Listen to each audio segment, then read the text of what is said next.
Thank you, Kareem. How is it possible that an ISIS sympathizer is sneaking people into this country? So just so that folks, I'm assuming you're speaking to the CNN story, right? Okay, so I just want to make sure that folks who are watching understand the question. So I just want to be really clear here. Just answer the damn questions. So the intelligence alerted us to a human smuggling network. We moved fast and successfully to disrupt it. So just want to be very clear that. And we are being. You disrupted it. Are you saying that you know where all of the people this ISIS sympathizer snuck into the country are?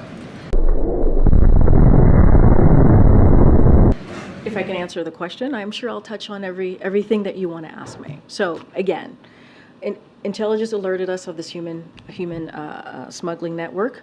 We believe and we moved fastly and we successfully disrupted it. So let's be very clear about that. And we are grateful. We are very grateful to the law enforcement for their quick work and their vigilance on this. Now, to your other part of the question, smugglers have been detained overseas, including one linked to the foreign terrorist organization. No sign, there is no sign that anyone moved by the smuggling network has terrorism connections, so I want to be clear there as well.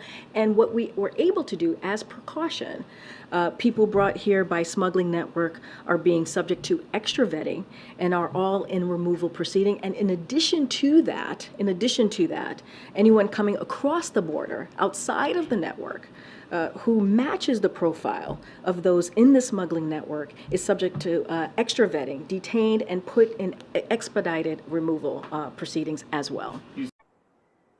What the hell is that?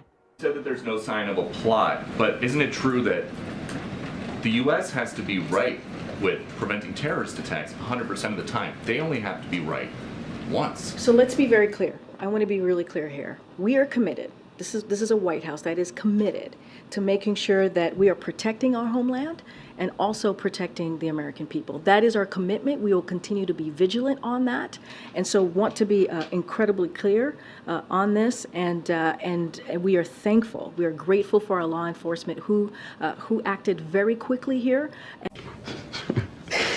Really? And they are disrupted. They successfully disrupted the smuggling network. We've seen human smuggling networks operated by the cartels for years. Why the sudden urgency with this one? We have always and will be and have been vigilant here when it comes to making sure that we are protecting our homeland. That is something that this president is committed to. That is something that this administration is committed to. We will always be and we will continue to be. Let's not forget that this was successfully disrupted, and it was because of the quick act of our law enforcement that we are incredibly grateful to. What a bunch of fucking bullshit. Should we anticipate an on-camera briefing with Jake or someone about the trip beforehand? Yes, you can anticipate, as we normally do, Ed. That is something that we do. No. But ahead of a trip. So As for something completely different, I have a question on immigration. Okay. And something that happened here at the White House yesterday, because the president, justifiably, understandably, was focused on natural disasters and talked to the 4 governors of the states affected by the storm. Met with the cabinet on that issue. Also had time for a meeting with Bernie Sanders. But when the governor of New York came by to discuss a very urgent matter in the state of New York and across the country, in a lot of big cities, he did not meet with her. Why not? Why? Well, look, as you just stated, there's a lot going on, and his chief of staff was part of that meeting. I believe Secretary Mayorkas was part of that meeting. Some of his very high-level senior staff participated in the meeting with the governor, which is, as you said, a very important meeting to have. He has a very good relationship with the governor. We've been, every time we're in New York, the president, in practically every time, the president engages with the governors. They have a very good relationship. Look, Just answer the damn questions. the president has a lot on his plate. As you said, this is an important important issue as well. But when you have the Chief of Staff, when you have the Secretary of Homeland Security there meeting with the governor, I think that shows how important the president thought this meeting was to make sure he had his top people speaking with her as well. Part of why I asked this is because in a recent New York Times interview, the New York Congresswoman Alexandria Ocasio-Cortez says, quote, immigration is arguably this administration's weakest issue.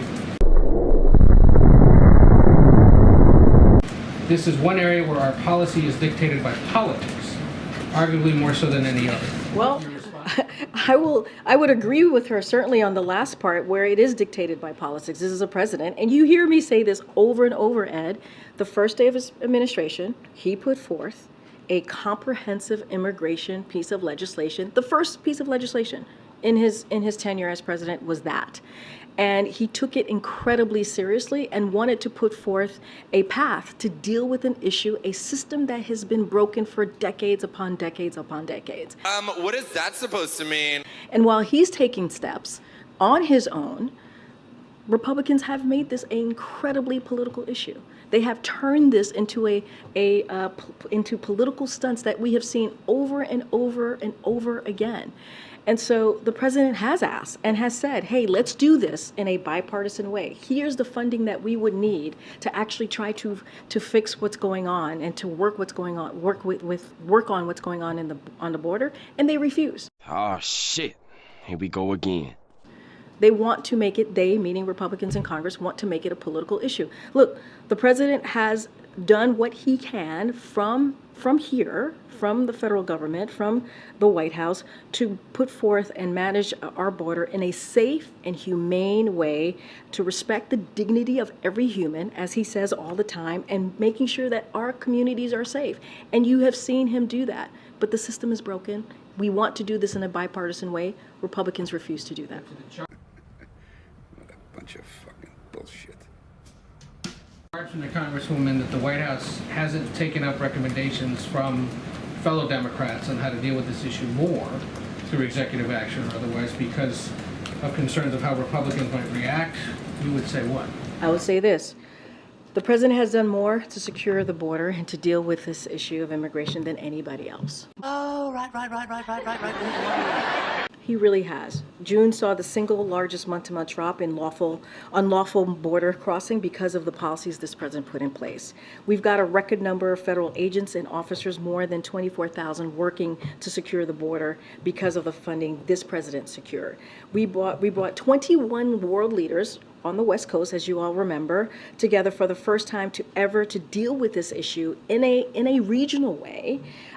Because of the alliances that this president has put forth, and we secured record funding for border security and management. And let's not forget, we've expanded the pathway to citizenship under this president. And mind you, he's been doing this on his own. Does he want to do it in a bipartisan way? Absolutely. That's why he put forth his first piece of legislation to be on immigration, to fix this broken system. We are willing to work with Congress, with Republicans. We need Republicans to do this. We just do. But they keep turning into a political stunt. That's what she said.